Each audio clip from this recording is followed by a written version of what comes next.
à la rubrique trucs et astuces avec Gela. Pourquoi les femmes sont aussi vulnérables à l'alcool que les hommes. Voilà, que les hommes. Trucs et astuces. Non, Gela, c'est dingali. Bonne noune. Trucs et astuces. Est-ce que man ma mom jingali? Ya, comment? Parce que tu es côté technique, c'est pour toi. Non, c'est pour Daouda, c'est Non, pas c'est pour toi. moi. Truc et astuces, mingi mindi commandé. Nafisa. Mais dafa mandi on parle de l'alcool. Yes. Déglu. Trucs et astuces. Regarde. Zop la def. Ji ay jin la doon naan ay jin.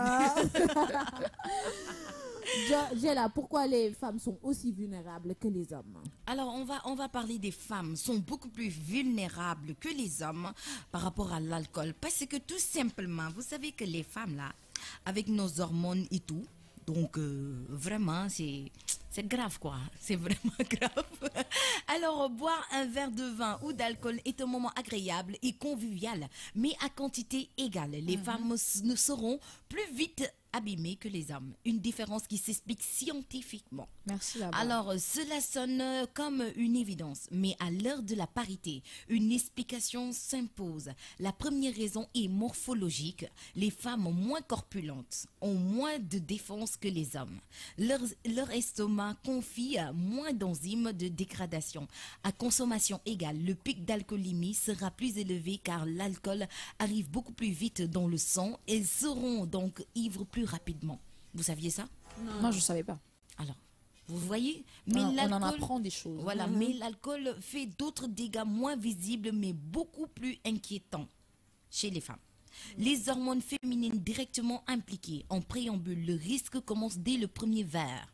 Il a maintenant été montré que l'alcool agit sur les récepteurs hormonaux, dont ceux des oestrogènes. Ces derniers sont, dans la majorité des cas, impliqués dans la croissance des cellules cancérigènes, en particulier le sein. Alors, les femmes qui boivent, c'est la composition chimique de l'alcool qui va altérer les voies de production des hormones précises. Un docteur, directeur du groupe de recherche alcool et pharmacodépendance à l'ANSERM et auteur de l'alcool, plaisir ou souffrance. Édition Le Musicalier. Vous pouvez aller voir. On peut dire que 17% des cancers du sein seraient attribués à une consommation excessive d'alcool. Voilà, excessive. Excessive. Il perturbe également la fabrication des hormones cortisol. Oui. Vous connaissez? Oui. Les hormones cortisol. Alors, on va parler d'une addiction plus rapide. La consommation et l'exposition précoce, fin de l'adolescence, sont liées à un plus grand risque d'addiction et de pathologies psychiatriques ou troubles psychologiques, insiste le docteur. En cas de binge drinking, une consommation importante et rapide d'alcool, les dommages apparaissent plus vite chez les filles. L'alcool augmente plus rapidement que chez les garçons. Le taux d'hormones stéroïdiennes impliquées dans le fonctionnement cérébral et en particulier dans le circuit de la récompense, avec pour dommage collatéral une dépendance à l'alcool plus précoce. Elles sont plus vulnérables, mais ce n'est pas pour cela qu'il y a plus de femmes alcooliques tempéraires, dit le docteur. Des risques avérés pour l'enfant à naître. Voilà. C'est très dangereux. C'est ce qu'on disait tout à l'heure. Voilà, chez une femme enceinte de boire. L'alcool qui traverse la barrière placentaire, passant ainsi de la mère à l'enfant. Et la concentration d'éthanol dans le liquide amniotique est comparable à celui du lait maternel chez une maman qui boit. L'enfant ingère donc 10% de la quantité d'alcool consommée par la mère. Voilà. Alors le fœtus n'est pas armé pour métaboliser cet alcool. C'est-à-dire que quand vous êtes enceinte Ne buvez pas. Voilà, et que vous prenez l'alcool, vous risquez de donner des maladies Je à te dis, il l'enfant. y a des enfants qui naissent sous. Oui, T'imagines un enfant, un jour, 2 jours, il est sous. Le médecin te dit, ce bébé est sous. Ouais. C'est pas normal, c'est pas sérieux ça. c'est sérieux.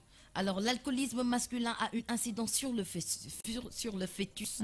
On a bien dit l'alcoolisme masculin. Oui. C'est prouvé parce que l'alcool entraîne des modifications de l'ADN, des gènes spermatozoïdes. Donc une consommation importante, même avant la conception, va altérer les spermatozoïdes. Exactement. Et contaminer ensuite le fœtus avec notamment un risque d'alcoolisme chez le futur enfant. Il faut arrêter de stigmatiser les mamans. Les papas sont aussi concernés. Quand papa boit, bébé trinque. Voilà. C'est ça. Ça, c'est vrai. Oui.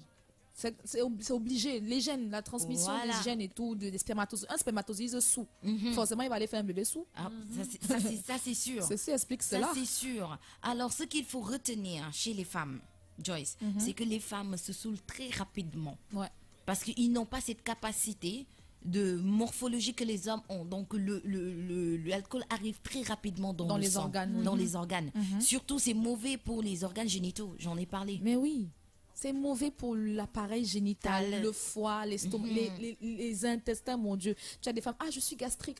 Oh, Ah, j'ai des maux d'estomac. Maux d'estomac. Mais surveille ton alimentation, surveille ta consommation d'alcool. d'alcool. Voilà. C'est Il faut aussi faire simple que ça. très attention. Oui. Alors, Bintou, Yeah. tu en rajoutes Non, vous avez tout dit. tout dit. Yeah. Joyce, Franchement, faites attention. L'alcool, oui, mais tout excès nuit. tout excès nuit. Alors, sans plus tarder, alors qu'il nous